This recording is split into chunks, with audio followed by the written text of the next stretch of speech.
تنزيل من رب العالمين.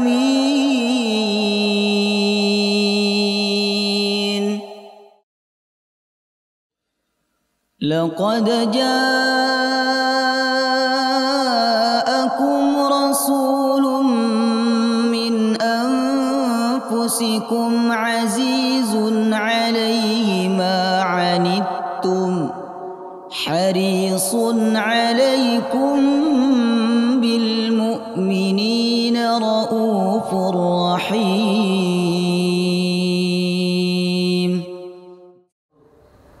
الحمد لله رب العالمين، نحمده ونستعينه ونستغفره ونعوذ بالله من شرور أنفسنا ومن سيئات أعمالنا، من يهده الله فلا مضل له ومن يضلل فلا هادي له.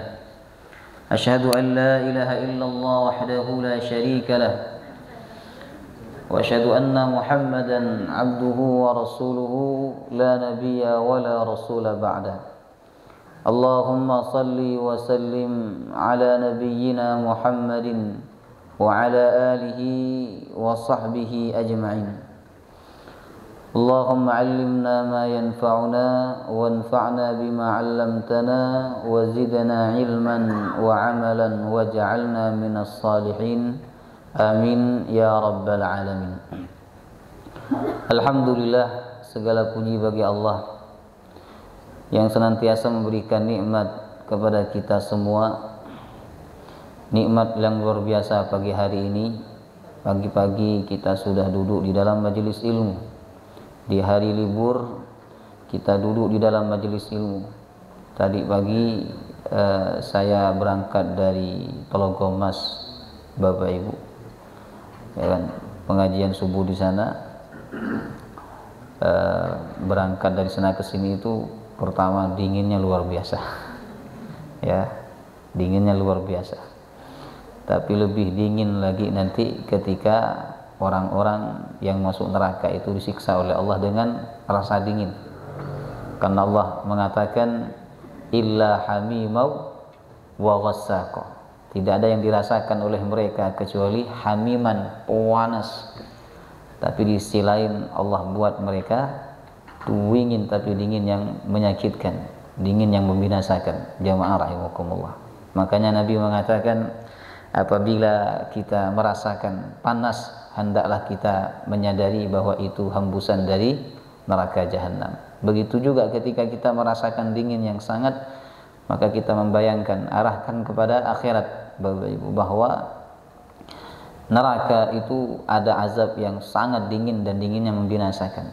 Adakah azab di dunia ini yang dingin membinasakan? Ada, yaitu azabnya kaum Nabi Hud alaihi salam, kaum Ad, yang mana Allah mengazab mereka dengan angin yang sangat dingin selama 7 malam 8 hari. Sakharaha alaihim sab'a layalin, apa lanjutannya? Wa thamaniyata ayyam.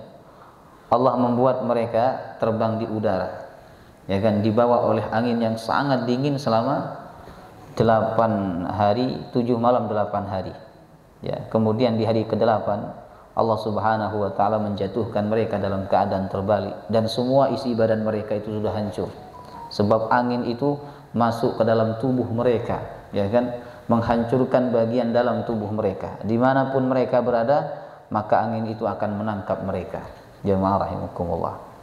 Nah, kemudian Bapak Ibu, di waktu yang tidak mudah bagi banyak orang untuk duduk di dalam majelis ilmu ini, kita bersyukur kepada Allah Subhanahu wa taala, kita diberikan kemudahan dan dibimbing oleh Allah untuk duduk di dalam majelis ilmu ini. Semoga duduknya kita di dalam majelis ini menjadi sebab Allah Subhanahu wa taala memberikan pahala yang besar dan mengampuni semua dosa-dosa kita. Amin ya rabbal alamin. Baik, kita melanjutkan kajian sirah Nabi sallallahu alaihi wasallam. Pertemuan sebelum ini kita bahas tentang sirah Nabi itu sampai mana? Lupa ya. Ini saya tanya temanya yang 2 bulan lalu ya. Apa temanya Bapak Ibu? Sirah Nabi Ustaz temanya. Iya. Itu tema besarnya jamaah rahimakumullah. Masih ingat pembahasannya sampai mana? 3 program pokok Nabi ketika beliau hijrah atau tinggal di kota suci Madinah Al-Munawwarah. Masih ingat tidak 3 program pokok itu apa saja? 1, membangun masjid. Yang kedua, lupa, mempersaudarakan. Ya. Ini kalau dalam kitab Ta'limul Muta'allim tidak boleh melanjutkan ke materi berikutnya kalau materi sebelumnya lupa itu. Cuman kalau nggak dilanjutkan ya nggak selesai-selesai Bapak Ibu. Karena lupa terus jemaah rahimakumullah. Ya. Baik, ini penyakitnya penuntut ilmu sekarang itu sering lupa. Kemudian yang ketiga yaitu ini 3 program pokok Nabi ya. Membuat Mitsaqul Madinah, piagam Madinah ya. Baik. Setelah Rasulullah SAW hijrah ke Madinah ya, kemudian beliau menetap di Madinah Bapak Ibu, ada satu bidang tanah yang beliau beli dari anak yatim ya. Kemudian di tanah itu beliau membangun masjid, dan di tanah itu pula beliau membangun rumahnya jemaah rahimakumullah ya. Nah, maka program pokok pertama yang dilakukan oleh Nabi ketika beliau di Madinah adalah binaul masajid, yaitu membangun masjid. Bahkan sebelum Nabi SAW tiba di Madinah, beliau sempat mampir di sebuah perkampungan namanya Quba. Di masjid itu beliau membangun, di tempat itu beliau membangun masjid namanya Masjid Quba. Itulah masjid pertama kali yang dibangun oleh Nabi Sallallahu Alaihi Wasallam ya kan. Adapun masjid yang terakhir kali dibangun oleh Nabi adalah Masjid Nabawi ya, Masjid Madinah Al-Munawwarah jemaah rahimakumullah. Nabi menginginkan umatnya itu membangun hubungan yang kuat dengan Allah terlebih dahulu. Karena kalau hubungan kita dengan Allah kuat, maka yang lain akan dikuatkan oleh Allah. Ya, yang lain akan dikuatkan. Ya, hubungan kita dengan sesama akan dikuatkan. Makanya kalau kita mengalami hubungan yang rusak dengan manusia, hubungan yang tidak baik dengan orang-orang sekitar, itu biasanya pertanda Bapak Ibu bahwa hubungan kita dengan Allah itu rusak jemaah rahimakumullah ya.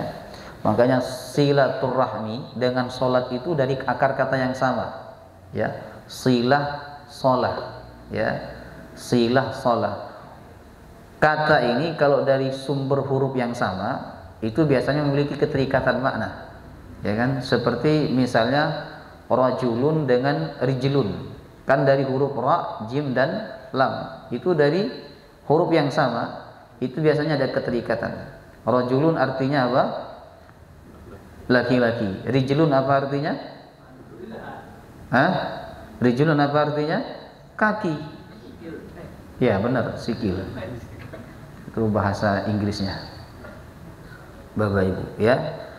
Nah, maka laki-laki dengan kaki ini ada keterikatan bahwa laki-laki itu keluar jadi nafkah jemaah rahimakumullah. Nah, perempuan bahasa Arabnya apa? Imra'atun ya. Kaca bahasa Arabnya apa? Mir'atun. Itu kan dari huruf yang sama. Imra'atun, mir'atun. Apa hubungannya kaca dengan perempuan? Hah? Sangat ada hubungan yang erat ya. Baik, jemaah rahimakumullah. Begitu juga silah dengan sholah. Silah itu menyambung hubungan dengan manusia, sholah menyambung hubungan dengan Allah Subhanahu wa ta'ala. Maka kalau kita sholat, tanda sholat kita itu benar Bapak Ibu, maka impactnya adalah kita akan silah, menyambung silaturahim dengan manusia jemaah rahimakumullah. Orang yang memutuskan hubungan dengan Allah itu biasanya berakibat putusnya hubungan dia dengan manusia. Makanya supaya hati kaum muslimin ini kuat ya kan, bersatu, kuat hubungan di antara mereka, pertama yang dibangun oleh Nabi adalah kekuatan hubungan mereka dengan Allah Subhanahu wa ta'ala, yaitu dengan cara membangun masjid Jemaah rahimakumullah. Umat Islam kalau sudah meninggalkan masjid, maka mereka tidak punya kekuatan hubungan dengan Allah. Ketika tidak punya kekuatan hubungan dengan Allah, maka hubungan dengan sesama itu juga akan lemah. Jemaah rahimakumullah. Kenapa Nabi bisa mengalahkan orang kafir, bisa menaklukkan Arab saat itu, bisa menguasai Arab? Kuncinya itu ada di masjid. Bapak Ibu jemaah rahimakumullah, ya. Kenapa sekarang kaum muslimin kelihatan banyak sekali, ya kan? Tetapi mereka tidak disegani oleh orang-orang kafir, oleh musuh-musuh Allah SWT, sebab mereka menjauh dari Allah. Mereka tidak membangun ikatan yang kuat dengan Allah, sehingga ikatan di antara mereka ini menjadi lemah. Jemaah rahimakumullah. Baik. Setelah Nabi membangun masjid, ya ini yang kita bahas pertemuan 2 bulan lalu, maka program yang kedua adalah mempersaudarakan muhajirin dan ansar. Nah, ini disebut oleh ahli sejarah dengan al-ukhwah al-islamiyah al-khassah, persaudaraan Islam yang bersifat khusus. Jamaah rahimakumullah, ya. Baik. Jadi persaudaraan ini sifatnya sementara, tidak absolut, Bapak Ibu, ya. Karena judulnya persaudaraan antara muhajirin dan ansar, bukan mempersaudarakan antara kaum muslimin, ya, bukan. Tadi muslim muhajirin dan muslim ansar dipersaudarakan oleh Nabi sallallahu alaihi wasallam, ya.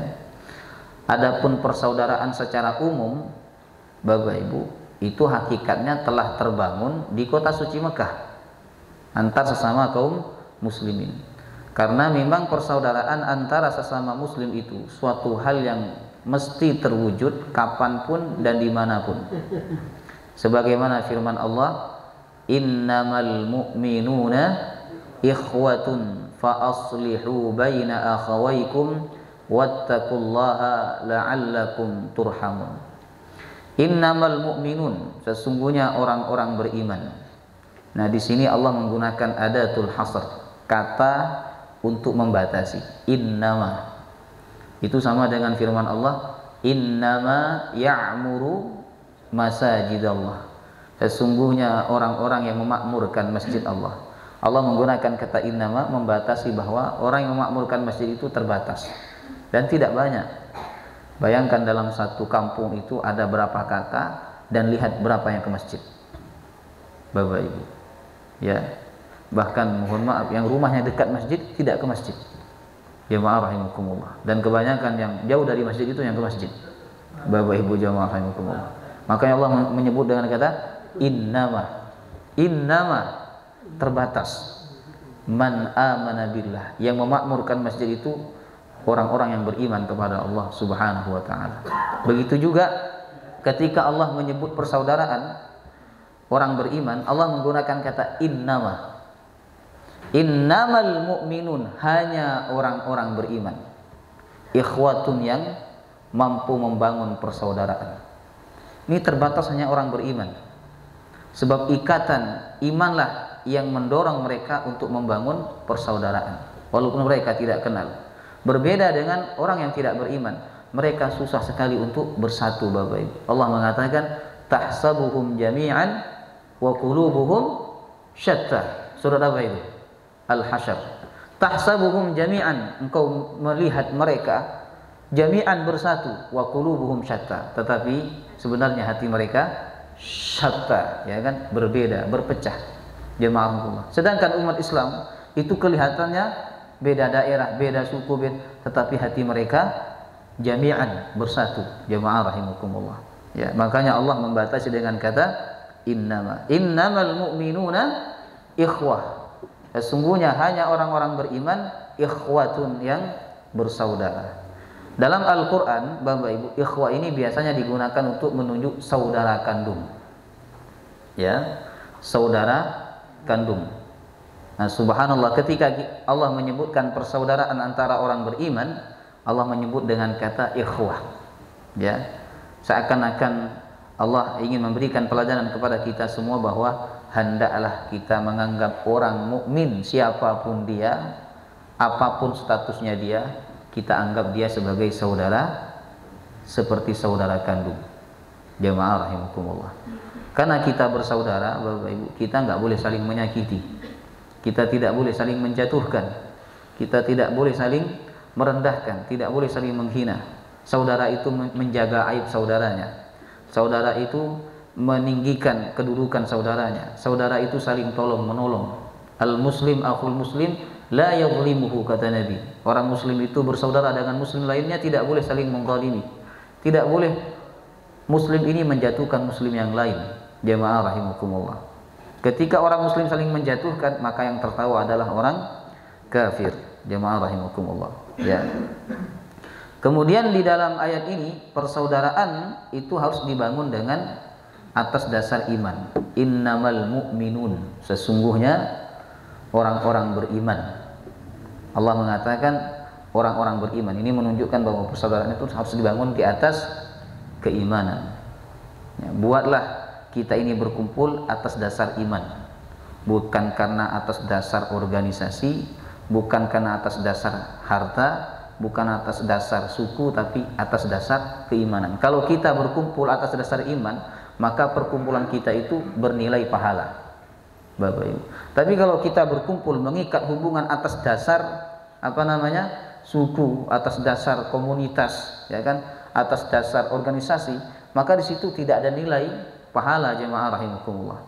Bangunlah hubungan persaudaraan ini dengan keimanan kepada Allah Subhanahu wa taala. Kalau kita membangun persaudaraan di atas iman, maka persaudaraan kita luas. Ya kan? Semua orang beriman itu adalah saudara kita. Tukang beca, kalau dia beriman, saudara kita. Ya kan? Pejabat, kalau dia beriman, muslim, saudara kita. Jemaah rahimakumullah, ya. Kemudian fa aslihu baina akhawaykum, perbaikilah persaudaraan di antara kalian. Ya, perbaiki. Bahkan dalam hadis disebutkan, kita ini boleh berbohong dalam pengertian tidak jujur, Bapak Ibu, apabila niat kita untuk memperbaiki hubungan antara dua orang muslim yang saling berseteru. Ada 3 perkara di mana kita boleh untuk tidak jujur. Pertama, ketika perang, ya, untuk menyelamatkan kita dan pasukan kita. Kemudian yang kedua, ketika seorang suami ingin membahagiakan atau menjaga keharmonisan dengan istrinya, dia boleh tidak jujur. Yang ketiga, mendamaikan 2 orang yang berselisih. Jemaah rahimakumullah, ya, itu penting. Wattaqullaha la'allakum turhamun, bertakwalah kepada Allah agar Allah merahmati kalian. Di sini Allah mengaitkan persaudaraan dengan ketakwaan, bahwa salah satu ciri orang itu bertakwa dan takwanya benar kepada Allah, yaitu dia menjaga persaudaraan antar sesama orang beriman. Ya, baik. Kalau kita bersaudara, apa garansinya di sini? Garansinya apa? La'allakum turhamun, Allah akan merahmati kalian. Subhanallah. Tapi kalau kita berpecah belah, Allah mencabut rahmat itu dan Allah mendatangkan musibah kepada kaum muslimin. Jamaah rahimakumullah. Baik. Jadi persaudaraan secara umum itu sudah ada sejak di Mekah. Akan tetapi setelah Rasulullah tiba di Madinah, di mana saat itu ada 2 kelompok kaum muslimin, yaitu Muhajirin dan Ansar. Muhajirin adalah orang-orang muslim yang hijrah dari Mekah ke Madinah, makanya disebut muhajir, ya. Sedangkan Ansar ini dari kata nasrun, artinya penolong, Bapak Ibu. Nasir, Ansar, penolong. Jemaah rahimakumullah. Mereka adalah orang-orang muslim Madinah yang menolong kaum muslimin yang hijrah dari Mekah ke Madinah. Diberikan tempat tinggal, dianggap sebagai saudara, diberikan harta. Ya, makanya mereka disebut Ansar. Ya, Ansar itu penolong agama Allah Subhanahu wa taala, Bapak Ibu. Ya. Baik. Maka Rasulullah melakukan ikatan persaudaraan secara khusus antara Muhajirin dengan Ansar. Jemaah rahimakumullah, ya. Ini supaya karena mereka ini beda suku yang pertama. Yang kedua, mereka tidak saling kenal sebelumnya, Bapak Ibu. Yang ketiga, mereka tidak ada hubungan keluarga. Ini kalau tidak dipersaudarakan, khawatir ada fitnah, khawatir ada kegaduhan sehingga menyebabkan dua kelompok ini menjadi berpecah belah. Maka dipersaudarakan oleh Nabi SAW. Jemaah rahimakumullah. Ya. Oleh karena itu, program kedua setelah membangun masjid, Nabi mempersaudarakan antara muhajirin dan ansor. Ya. Baik. Setelah selesai membangun masjid, langkah selanjutnya Rasulullah membangun persaudaraan khusus antara muhajirin dan ansor dengan ikatan iman dan Islam. Ya. Hal itu berlangsung di rumah sahabat Anas bin Malik. Tapi menurut riwayat lain, dan ini riwayat yang lebih masyhur Bapak Ibu, saat itu dilakukan di Masjid Nabawi ya. Pada saat itu berkumpul 90 orang, 45 ansar dan 45 muhajirin. Artinya ya, tidak semua dipersaudarakan. Tidak semua dipersaudarakan. Jemaah rahimakumullah ya. Hanya orang-orang tertentu saja yang dipersaudarakan oleh Nabi sallallahu alaihi wasallam. Ya. Jumlah mereka ada 45 ansar, ada 45 muhajirin, ya kan? Masing-masing mendapatkan satu saudara. Kemudian Rasulullah mempersaudarakan mereka satu persatu untuk saling tolong menolong, bahkan saling mewarisi, Bapak Ibu, saling mewarisi. Jadi kalau orang Ansor meninggal dunia, ya kan, dan dia meninggalkan harta, maka orang muhajirin yang menjadi saudaranya itu berhak mewarisi hartanya. Subhanallah. Ya, ini persaudaraan yang sama dengan saudara kandung, bahkan melebihi saudara kandung. Bahkan dikatakan dalam keterangan ini, sehingga pengaruh ikatan ukhuwah Islamiyah lebih kuat daripada pengaruh ikatan nasab. Jemaah rahimakumullah. Mereka dituntut mendahulukan ikatan persaudaraan sesama muslim daripada ikatan secara nasab. Ya kan? Karena ikatan nasab saat itu belum tentu muslim, jemaah. Tetapi ikatan muslim itu dikatakan sebagai ikatan yang lebih kuat daripada ikatan nasab, Bapak Ibu. Maka dipersaudarakanlah 45 muhajirin dengan 45 ansar, jemaah rahimakumullah. Baik. Tujuan persaudaraan muhajirin dan ansar, Bapak Ibu, ya. Yang pertama, agar terbina sikap saling tolong menolong dan saling mewarisi satu sama lain. Ya, subhanallah. Yang kedua, membangun kesadaran bahwa mereka memiliki tujuan yang sama dalam memperjuangkan agama Islam. Ya. Jadi muhajirin datang ke Madinah tujuannya untuk memperjuangkan agama Islam. Orang Ansor yang ada di Madinah juga harus punya tujuan yang sama, yaitu untuk menolong agama Allah Subhanahu wa ta'ala. Sehingga supaya tujuan ini bisa tercapai, maka dipersaudarakanlah mereka. Baik. Kemudian yang ketiga, agar kebutuhan ekonomi dan tempat tinggal kaum muhajirin terpenuhi dengan sempurna, sebab mereka hijrah ke Madinah meninggalkan harta dan rumah mereka di Mekah. Subhanallah, Bapak Ibu. Kalau tidak dipersaudarakan dan tidak saling mewarisi, jemaah rahimakumullah, maka muhajirin ini tidak terurus di Madinah. Mereka tidak punya tanah di Madinah, tidak punya keluarga di Madinah, tidak punya rumah di Madinah. Kemudian hijrah ke Madinah, tidak ada orang yang menolong di Madinah, tidak dipersaudarakan oleh Nabi SAW, maka mereka akan kesusahan. Oleh karena itu Nabi SAW mempersaudarakan mereka dengan orang-orang Ansor, Bapak Ibu. Ya. Di antara sahabat Nabi, ya, yang hijrah ke Madinah, dulu di Mekah dia orang kaya raya, namanya Suhaib bin Sinan Ar-Rumi, jemaah rahimakumullah. Dia ini dari Romawi ya. Kemudian hijrah ke Mekah, dia berdagang di Mekah. Dia awalnya orang miskin, tapi karena dia rajin, dia ulet dalam bekerja, berdagang, akhirnya dia menjadi orang yang kaya raya di Mekah. Kemudian dia masuk Islam, jemaah rahimakumullah. ada panggilan hijrah, dia pun berangkat ke Madinah. Nah, di tengah jalan dia dicegat oleh tokoh kafir Quraisy.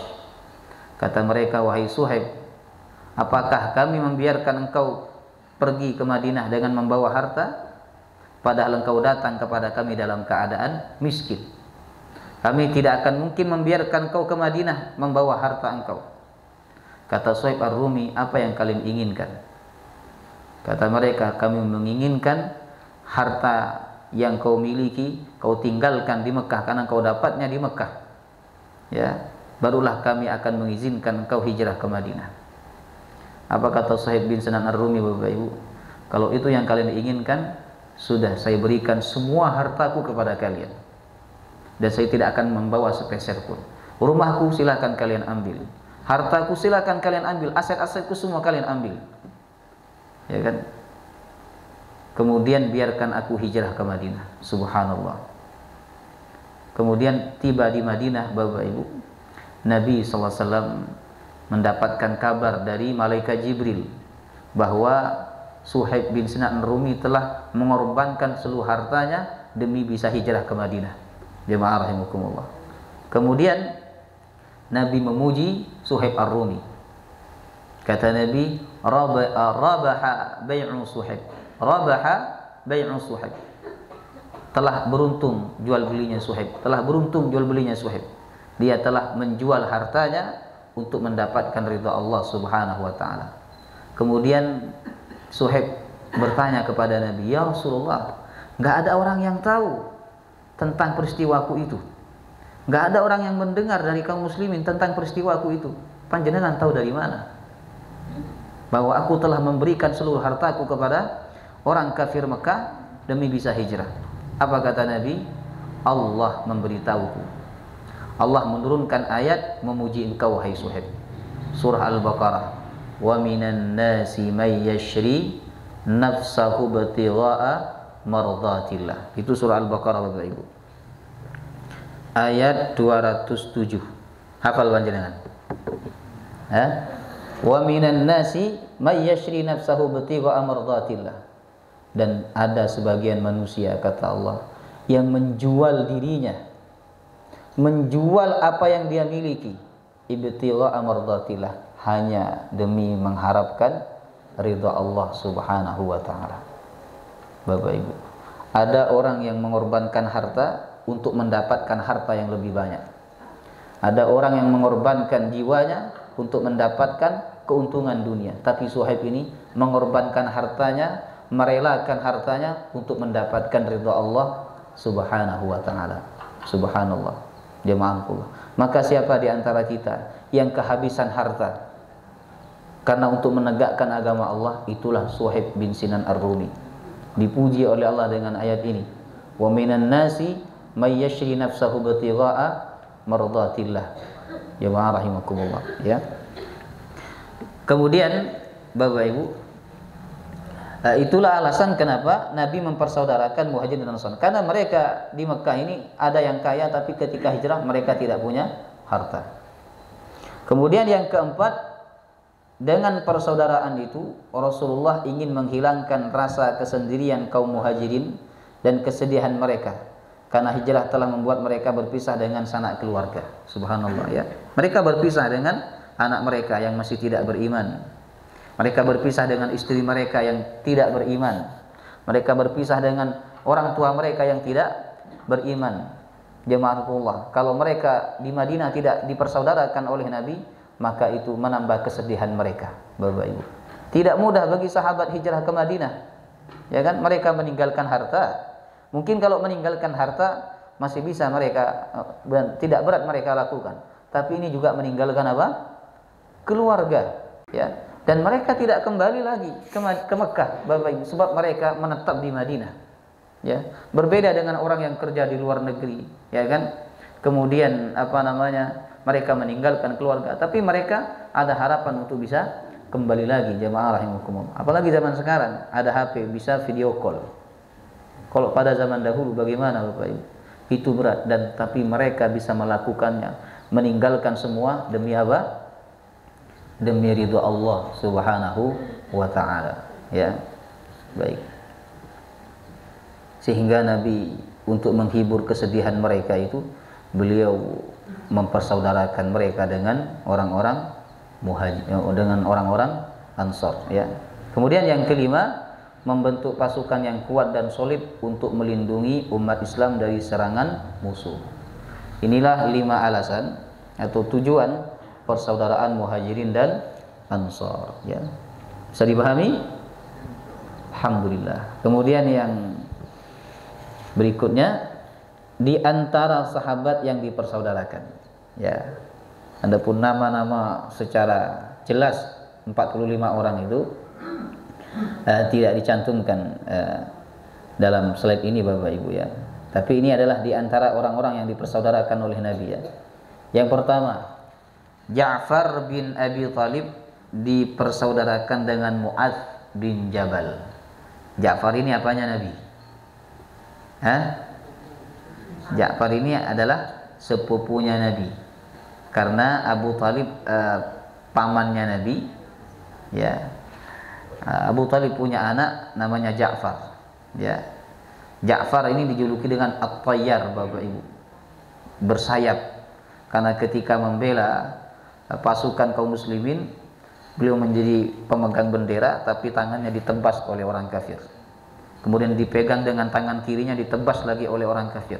Jemaah rahimahullah. Kemudian beliau mati syahid, dan Nabi SAW mengatakan Allah mengganti kedua tangannya dengan kedua sayap. Makanya dijuluki dengan Ja'far At-Tayyar, Ja'far yang terbang sebagaimana burung. Jemaah rahimakumullah. Nah, beliau ini dipersaudarakan dengan Mu'adz bin Jabal. Ini sahabat Ansor yang terkenal dengan bacaan Al-Qur'annya dan terkenal dengan akhlaknya, Bapak Ibu. Beliau adalah orang yang diutus oleh Nabi untuk berdakwah ke negeri Yaman. Subhanallah, Mu'adz bin Jabal, ya. Kemudian Hamzah bin Abdul Muttalib, ini paman Nabi, dipersaudarakan dengan Zaid bin Harithah. Jemaahullah. Nah, Zaid bin Harithah ini merupakan anak angkat Nabi SAW. Dia orang Ansor Bapak Ibu, ya. Kemudian Abu Bakar As-Siddiq dipersaudarakan dengan siapa? Kharijah bin Zuhair, ya. Umar bin Khattab dipersaudarakan dengan Utsbah bin Malik, ya. Abdurrahman bin Auf dipersaudarakan dengan Sa'ad bin Ar-Rabi. Utsman bin Affan dipersaudarakan dengan Aus bin Thabit. Talha bin Ubaidillah dipersaudarakan dengan Ka'ab bin Malik. Ammar bin Yasir dipersaudarakan dengan Huzaifah ibnul Yaman. Nah, Huzaifah ibnul Yaman ini dijuluki sahibu sirri Rasulillah, pemegang rahasia Rasulullah. Karena sebelum Nabi wafat, nama-nama orang munafik yang diberitahu oleh malaikat Jibril, ya, agar nanti orang-orang ini ketika mati tidak disolati, itu dititipkan oleh Nabi kepada Hudzaifah ibnul Yaman, dan Nabi berpesan untuk tidak memberitahu sahabat yang lain, karena kalau dikasih tahu nanti bisa dipenggal kepalanya, dan itu membahayakan citra kaum muslimin. Jemaah rahimakumullah. Karena mereka orang-orang munafik ini mengaku muslim, berpakaian sebagaimana orang muslim, ya. Umar bin Khattab datang kepada Hudzaifah ibnul Yaman dan bertanya, "Wahai Hudzaifah, engkau tahu siapa nama orang munafik di kota Madinah ini? Coba kau cek, adakah nama saya di situ?" Subhanallah Bapak Ibu. Ini sahabat dijamin masuk surga tapi masih takut termasuk dalam golongan munafik. Jemaah rahimakumullah, ya. Baik, ada kisah yang unik Bapak Ibu, yang sangat menakjubkan, ya, unik dan menakjubkan. Kisah persaudaraan antara Abdurrahman bin Auf dan Sa'ad bin Ar-Rabi. Abdurrahman ini termasuk orang kaya, ya, di Mekah. Beliau ini ahli berdagang Bapak Ibu. Tapi ketika hijrah beliau meninggalkan semua hartanya karena diambil oleh orang-orang Mekah. Jemaah rahimakumullah. Ketika dipersaudarakan dengan Sa'ad bin Rabi. Sa'ad bin Rabi ini juga orang kaya di Madinah, ya. Dipersaudarakan oleh Nabi. Sa'ad bin Rabi langsung menawarkan setengah hartanya dan menawarkan istrinya. Subhanallah. Ada enggak orang seperti itu sekarang? Ini dipersaudarakan Bapak Ibu, sudah resmi sebagai saudaranya Sa'ad bin Rabi. Apa kata Sa'ad bin Rabi? "Wahai Abdurrahman, kuberikan setengah hartaku kepada engkau. Kalau punya 1 M itu 500 dikasih. Kemudian aku punya 2 istri wahai Abdurrahman. Coba kau lihat di antara istriku itu, mungkin ada yang kau naksir kepadanya. Ya, aku ceraikan, nanti setelah selesai masa iddahnya aku nikahkan dia, engkau nikahi dia, kata Sa'ad bin Ar-Rabi. Jemaah rahimakumullah.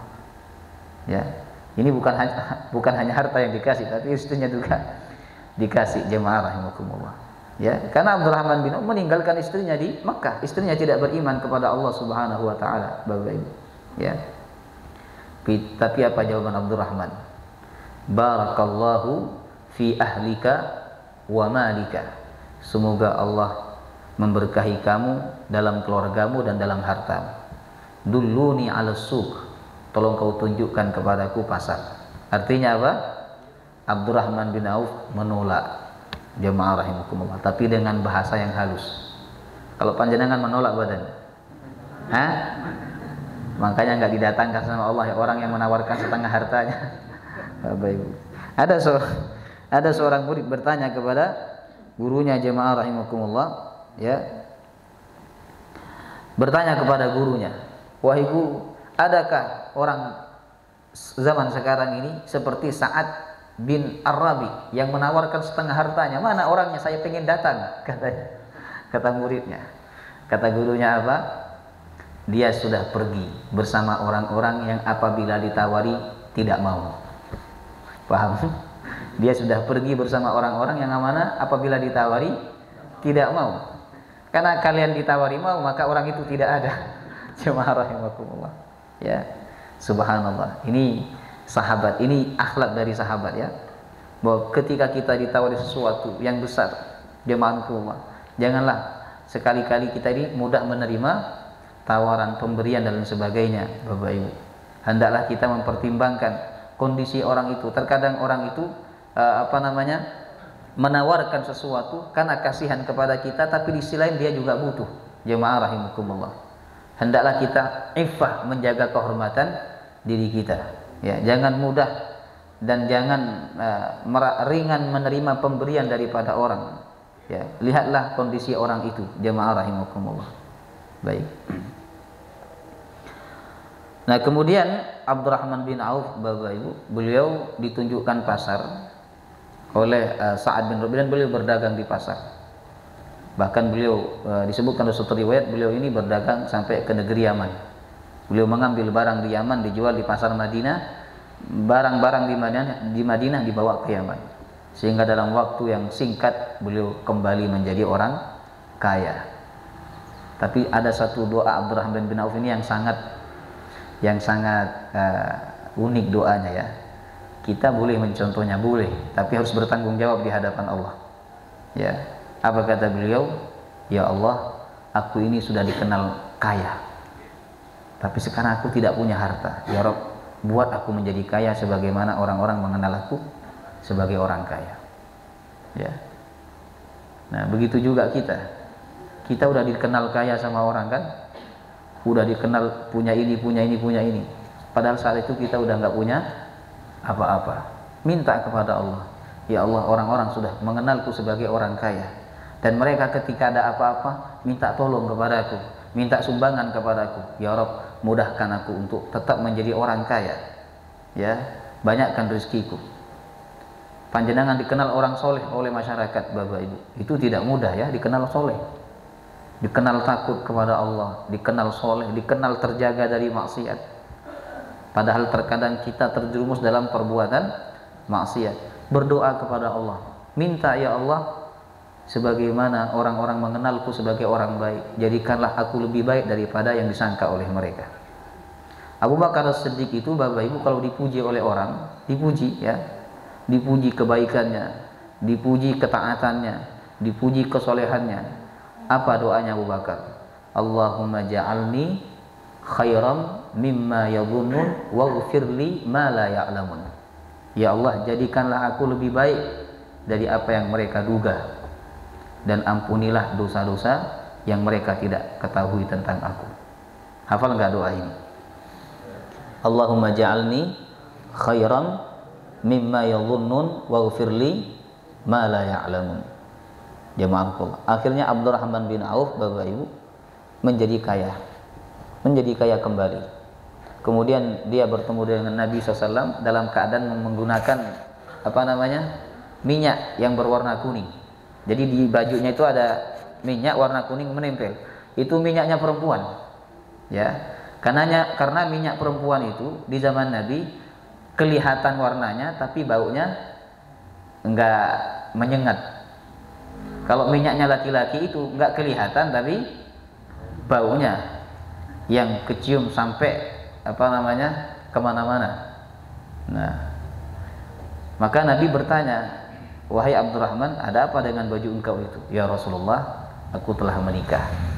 Kok enggak ngundang-ngundang, kata Nabi. Kamu nikah kok enggak ngundang-ngundang? Lalu Nabi menasihati, aulim walau bisyatin, buatlah walimah, acara resepsi walaupun hanya dengan 1 ekor kambing. Nah, disinilah dalil bahwa sunnah ketika seseorang itu menikah memberitahu orang lain dengan cara apa? Mengadakan walimah walaupun hanya dengan 1 ekor kambing. Kalau kita bukan 1 ekor kambing, ya ayam, itu pun dipotong kecil-kecil Bapak Ibu, jadikan soto. Tidak masalah, yang penting orang-orang sekitar tahu bahwa panjenengan sudah menikah. Karena kalau orang tidak tahu, dikira belum menikah, nanti ditawari ini, ya kan? Ditawari janda dan sebagainya, padahal sudah menikah. Jemaah rahimakumullah. Baik. Kemudian berikutnya Allah memuji sikap kaum Ansor berkenan menolong Muhajirin. Tidak mudah Bapak Ibu menerima orang asing, memberikan harta kepada mereka, memberikan tempat tinggal kepada mereka, membagi hasil usaha kepada mereka. Ini tidak mudah, jemaah rahimakumullah. Dan itu dilakukan oleh orang-orang Ansor. Makanya Allah memuji sikap mereka dalam surah Al-Hasyr ayat 9. Ayat berapa? 9. وَالَّذِينَ تَبَوَّأُوا الدَّارَ وَالْإِيمَانَ مِنْ قَبْلِهِمْ يُحِبُّونَ مَنْ هَاجَرَ إِلَيْهِمْ وَلَا يَجِدُونَ فِي صُدُورِهِمْ حَاجَةً مِّمَّا أُوتُوا وَيُؤْثِرُونَ عَلَى أَنفُسِهِمْ وَلَوْ كَانَ بِهِمْ خَصَاصَةٌ وَمَنْ يُوقَ شُحَّ نَفْسِهِ فَأُولَئِكَ هُمُ الْمُفْلِحُونَ. Ayat 8-nya Allah memuji orang-orang Muhajirin, ya. Jadi Allah memuji Muhajirin dulu baru Ansor, ya. Nah, kalau panjenengan ingin ngecek, silakan dicek surah Al-Hasyr ayat 8, ya. Allah memuji Muhajirin dulu, ya. Lil fuqara'il muhajirin alladziina ukhriju fi sabilillah, ya. Yabtaghuna fadlan minallahi wa ridwanahu wa yansurunallaha wa rasulahu. Orang-orang Muhajirin itu mereka dikeluarkan, diusir, dan mereka mau meninggalkan tanah kelahirannya, ya kan, hanya demi menolong agama Allah dan Rasulnya. Kemudian setelah itu baru Allah memuji orang-orang Ansor, ya. Ini menunjukkan kalau dibandingkan antara Muhajirin dan Ansor Bapak Ibu, itu yang paling mulia adalah Muhajirin, yang kedua Ansor, baru yang ketiga orang Muslim setelahnya. Jemaah rahimakumullah. Jadi sehebat apapun amal kita ini, nggak akan bisa mengalahkan keutamaan orang-orang Ansor dan orang-orang Muhajirin. Jemaah rahimakumullah, ya. Saking tingginya di sini disebutkan, ya. Dan orang-orang Ansor yang telah menempati kota Madinah dan telah beriman sebelum kedatangan mereka. Jadi orang-orang Madinah ini banyak yang Islam sebelum Nabi hijrah ke Madinah, ya. Karena berkat dakwah Nabi pada musim haji. Ini sudah kita bahas, ya. Mereka mencintai orang-orang yang berhijrah ke tempat mereka, dan mereka tidak menaruh keinginan dalam hati mereka terhadap apa yang diberikan kepada mereka, Muhajirin. Jadi mereka tidak dengki ketika Muhajirin diperlakukan spesial oleh Rasulullah misalnya dibandingkan orang Ansor. Tidak ada kedengkian dalam hati mereka, Bapak Ibu, ya. Kemudian ketika orang Muhajirin ini dipersilahkan oleh Nabi untuk mengambil bagi hasil dari hasil perkebunan orang-orang Ansor atau hasil perdagangan orang Ansor, orang-orang Ansor ini tidak ada dengki dalam hatinya. Jemaah rahimakumullah, ya, tidak ada kedengkian. Coba bayangkan Bapak Ibu ya, kalau panjenengan sebagai orang yang terdekat dengan seseorang, lalu ada orang asing datang, tapi ternyata orang yang selama ini dekat dengan panjenengan lebih mengutamakan orang yang asing itu. Kira-kira panjenengan iri atau tidak? Nah, iri kan, makanya nggak jadi ansor panjenengan. Iri Bapak Ibu, itu penyakit jemaah rahimakumullah. Ya, sebenarnya agar kita tidak iri kepada orang itu, dua caranya. Kalau dua ini dilakukan, kita nggak akan punya sifat dengki iri kepada siapapun, kepada tetangga, kepada saudara, kepada kawan, tidak ada. Satu, memuji orang yang kita iri kepadanya, dipuji, ya, masya Allah antum ini orang baik. Orang kalau susah memuji itu biasanya terpendam dalam hatinya apa? Iri, dengki. Maka untuk mengeluarkan sifat yang buruk ini, pujilah orang lain Bapak Ibu. Puji, memuji orang itu boleh-boleh saja, sebagaimana Nabi memuji sahabat-sahabatnya, asalkan dipuji sesuai dengan fakta, ya, nggak diada-adakan. Ya. Kemudian yang kedua apa? Doakanlah orang itu kebaikan.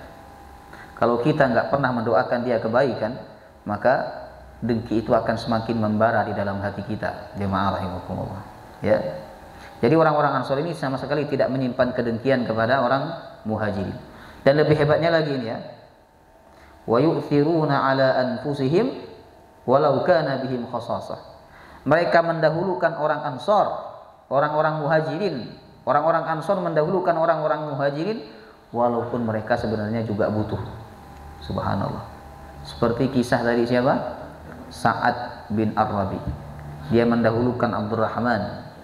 Ya, bahkan istrinya sebenarnya dia butuh kepada istrinya itu, ingin diberikan kepada Abdurrahman jika Abdurrahman mau, tapi Abdurrahman tidak mau Bapak Ibu. Ada kisah yang menarik tentang hal ini, jemaah Allah. Suatu waktu ada orang Muhajirin datang ke Nabi dan berkata, "Ya Rasulullah, aku lapar." Jadi dia datang ngadu ke Nabi, lapar. Karena Nabi ini kan pemimpin Bapak Ibu. Jadi dan pemimpin yang merakyat, betul-betul merakyat, tidak dibuat-buat. Sekarang kan ada pemimpin itu sok merakyat. Jemaah rahimakumullah, ya kan, supaya diliput oleh, dan ketika merakyat itu diliput. Tapi kalau dia lagi nggak merakyat, ya nggak diliput Bapak Ibu. Nabi ini merakyat tuh nggak bawa kamera. Orang sekarang kan pemimpin merakyat bawa kamera, bawa media. Nabi tidak, jemaah.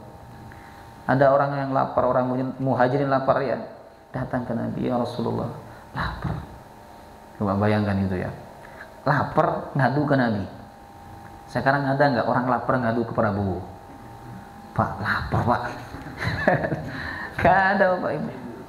Langsung di apa sama Teddy, langsung diamankan oleh ajudannya aja, sehingga orang tidak sempat untuk mengadu. Mengadunya di mana? Di media sosial Bapak Ibu. Ya. Kalau dulu nggak ada media sosial dan tidak ada jarak antara Nabi dengan para sahabat, nggak ada ajudan. Orang datang kepada Nabi nggak ditahan dulu, tidak diinterogasi, langsung datang dan mengadu, "Ya Rasulullah, aku lapar." Kemudian apa kata Rasulullah? Tunggu sebentar ya, aku tanya dulu sama istri-istriku, adakah makanan di rumah? Ya, Nabi mengutus seseorang untuk bertanya kepada istrinya. Coba kalian tanyakan, kamu tanya kepada istri-istriku itu, ada nggak makanan di rumah? Kalau ada, tolong bawa ke sini. Ya. Tanyalah sahabat ini kepada istrinya. Kata istrinya, nggak ada apa-apa kecuali air. Subhanallah. Di rumah seorang Nabi, seorang Rasul Bapak Ibu, hanya ada air. Jamaah rahimakumullah. Ya. Ya. Kemudian tanya lagi ke rumah istri yang satunya, juga sama jawabannya. Nggak ada apa-apa kecuali air. Tanya lagi ke rumah istri yang satunya, semua istrinya menjawab, nggak ada apa-apa kecuali air. Kalau air ada, monggo, kata istrinya. Ya. Makanya kalau ada orang bertamu, Bapak Ibu, lalu tuan rumahnya nyuguhkan air, itulah Nabi itu. Ya, itu niru kondisi Nabi. Padahal di rumahnya banyak makanan, tapi tidak disuguhkan. Jamaah rahimakumullah. Ya. Kemudian sahabat ini kembali ke Nabi, "Ya Rasulullah," kata mereka, "tidak ada apa-apa kecuali air." Subhanallah. Rumah Nabi dan Rasul. Dan kemungkinan saat itu Nabi juga dalam keadaan lapar, Bapak Ibu. Ya. Kemudian apa kata Nabi? Siapa yang mau menjamu tamuku ini, aku doakan dia dapat ampunan dan rahmat Allah. Ada sahabat Nabi, orang Ansor. Saya ya Rasulullah, silakan kau bawa orang ini ke rumahmu. Dibawa ke rumahnya. Kemudian sampai ke rumahnya, Bapak Ibu, dia bertanya kepada istrinya, wahai istriku, ada tidak makanan? Jadi dia tidak tahu kalau di rumahnya ada makanan atau tidak, tapi dia yakin ada, begitu kan? Sampai ke rumahnya, wahai istriku, ada nggak makanan? Ini ada tamu Rasulullah yang butuh makan, dan Rasulullah mendoakan siapa yang ngasih makan, Allah akan mengampuni dan merahmati dia. Kata istrinya, ada, tapi hanya sisa satu ini untuk anak kita belum makan. Oh gampang, kata dia, kau tidurkan anak-anak kita itu, kau buat dia bermain, dia capek, lalu dia tertidur. Setelah itu makanan ini kita suguhkan kepada tamunya Rasulullah. Subhanallah. Ini yang disebut dengan wa yu'thiruna ala anfusihim walau kana bihim khasasah. Ya. Mereka mendahulukan orang lain walaupun sebenarnya mereka juga butuh, Bapak Ibu. Tapi ada yang lebih butuh daripada mereka, maka mereka dahulukan. Itulah sifat orang-orang Ansor, jemaah rahimakumullah. Bisakah kita punya sifat seperti mereka, Bapak Ibu? Ada orang yang lebih membutuhkan daripada kita, ya kan? Lalu kita memberikan kepada dia. Oh, kayaknya dia lebih butuh daripada saya. Udah tak kasih aja. Itulah orang Ansor yang dipuji oleh Allah dengan ayat ini. Kemudian disuguhkanlah makanan itu, Bapak Ibu, disuguhkan. Setelah itu sunnahnya kan kalau tuan rumah menyuguhkan makanan, tuan rumahnya kan ikut makan juga, itu sunnah. Ya. Nah, supaya kelihatan makan, ya, maka orang Ansor ini ke dapur membunyikan piringnya. Ya, saya tak makan di dapur aja ya, kata dia.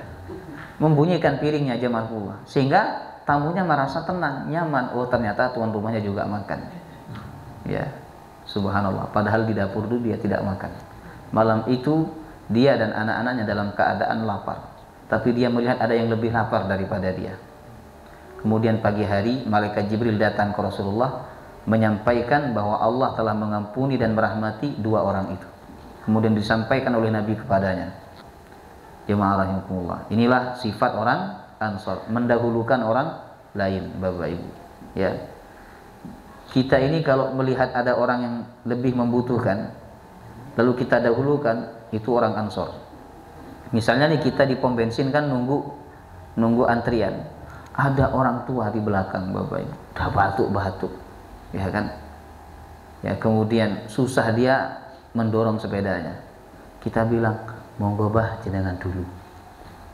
Dia lebih harus diutamakan daripada kita. Itulah sifat orang Ansor. Jemaah rahimakumullah. Tapi kan ini tidak, ada yang tua susah mendorong kita salib. Jemaah rahimakumullah. Ya. Karena ditunggu lama ini nggak maju-maju. Ya kan? Sedangkan antrian panjang disalib, Bapak Ibu. Harusnya kalau kita tahu seperti itu, kita bantu, kita dorongkan, kita dahulukan dia.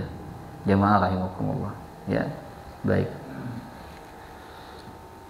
Kemudian pembatalan persaudaraan khusus Muhajirin dan Ansor. Ternyata persaudaraan ini tidak lama ya, sekitar 2 tahun saja. Disebutkan dalam surah Al-Ahzab ayat yang ke-6. Jadi setelah perang Badar selesai, kaum muslimin mengalami kemenangan yang besar, mendapatkan harta rampasan yang banyak, dan waktu itu Muhajirin sudah mandiri secara ekonomi, maka persaudaraan itu dibatalkan oleh Nabi, dihapus. Jadi sudah tidak lagi mereka bisa mewarisi satu dengan yang lainnya. Nah, sehingga sejak saat itu hukum waris tidak berdasarkan persaudaraan antar sesama muslim, tapi berdasarkan nasab. Kita ini bisa mewarisi 3 sebabnya. 1 karena nasab, ya. Yang kedua karena pernikahan. Kalau karena pernikahan itu berarti suami istri. Adapun mertua dan seterusnya tidak dapat.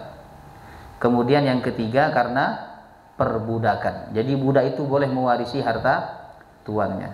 Nasab, pernikahan, dan perbudakan. Selain itu tidak dapat mewarisi.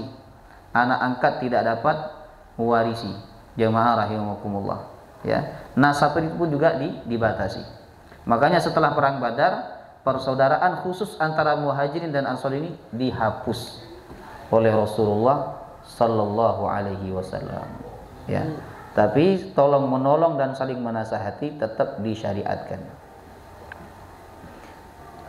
Ini pelajarannya ya. Ini pelajaran yang dapat kita ambil Bapak Ibu dari materi persaudaraan antara Muhajirin dan Ansor. Nah, silahkan dibaca sendiri. Baik. Nah, sambil menunggu panjenengan membaca ya, monggo kita buka tanya jawab. Tolong dibaca beneran ya, jangan dilihat tok, dibaca. Pertanyaannya bebas ya, yang terkait materi atau di luar materi. Silakan. Baik, silakan Pak. Kalau orang-orang munafik itu ada dianggap nanti ada kemungkinan dianggap ke surga atau tidak? Orang-orang Munafik. apakah? Apakah ada kemungkinan dianggap ke surga atau tidak? Tidak. Kalau dia munafik itu ada dua ya. Munafik i'tiqadi dan munafik amali ya. Kalau munafik i'tiqadi itu munafik penampakannya muslim tapi sebenarnya dia kafir. Maka dia tidak mungkin masuk surga. Allah mengatakan innal munafiqina fid darkil asfali minan nar. Orang munafik itu berada di bagian bawah api neraka. Jadi kalau orang kafir itu di atasnya, orang munafik itu di bawahnya. Munafik yang i'tiqadi ya. Munafik kafir. Munafik kafir. Bedanya kafir dengan munafik, kalau kafir itu terang-terangan. Sedangkan munafik itu dia hatinya kafir, sedangkan penampakannya seperti orang muslim, pakai kopiah ya kan, ketika mencalonkan diri sebagai apa misalnya dia pakai kopiah padahal dia orang muslim, itu namanya padahal dia orang kafir, itu namanya apa? Munafik. Nah, munafik yang kayak gitu tidak masuk surga. Adapun munafik amali, dia muslim tapi sifatnya seperti orang munafik, suka berbohong, kalau berjanji tidak ditepati, ya kan, ngomong kenceng tapi enggak ada kabar setelah itu, jamaah ridullah, ya kan, itu sifat munafik tapi dia muslim. Maka yang seperti ini nanti ditimbang antara keburukan dia dengan amal dia, mana yang lebih berat. Kalau berat keburukannya maka dia masuk neraka sementara waktu. Tapi kalau dia berat kebaikannya maka dia masuk surga. Faman thaqulat mawazinuhu fahuwa fi 'ishatir radiyah. Surat apa itu? Ya Allah, surat ini aja panjenengan enggak tahu. Ya. Surah Al-Qari'ah. Faman thaqulat mawazinuhu fahuwa fi 'ishatir radiyah wa amma man khaffat mawazinuhu fa ummuhu hawiyah. Ya, itu dalilnya. Ada lagi Bapak Ibu? Silakan. Waalaikumsalam. Ini masalah Masjid Kuba, katanya Ibnu Ngeri kan pertama mendirikan Masjid Kuba. Kalau kita di Masjid Kuba terus sebelumnya berwudu dan sholat di sana, kita samakan dengan membawakan itu hadisnya hadisnya menuntut menjelaskan supaya kita melakukan hal yang baik-baik. Terima kasih. Baik.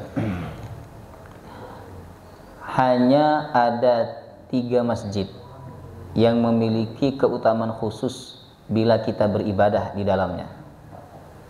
Haram, Nabawi sama Aqsa. Adapun Masjid Quba, jamaah rahimakumullah, sependek pengetahuan saya itu belum ada hadis, belum saya ketahui hadis menyebutkan ada keutamaan khusus kalau sholat di Masjid Quba. Kalau ada itu perlu dicek status hadisnya sahih atau lemah atau palsu. Kadang ini travel yang bikin hadis ini. Mohon maaf yang punya travel, tidak semuanya. Tidak semuanya. Ya. Itu buat kisah-kisah supaya orang mau ikut. Oh, seru ini, lihat sepedanya Nabi Adam. Ada kan? Sepedanya Nabi Adam ada enggak itu?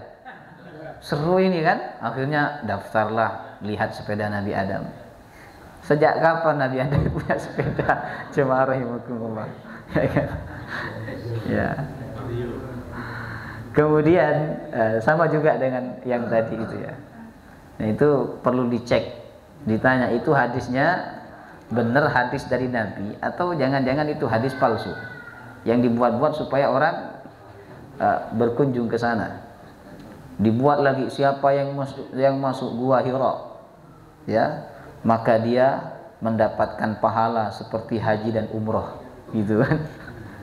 Akhirnya apa? Orang mau naik ke sana bayar.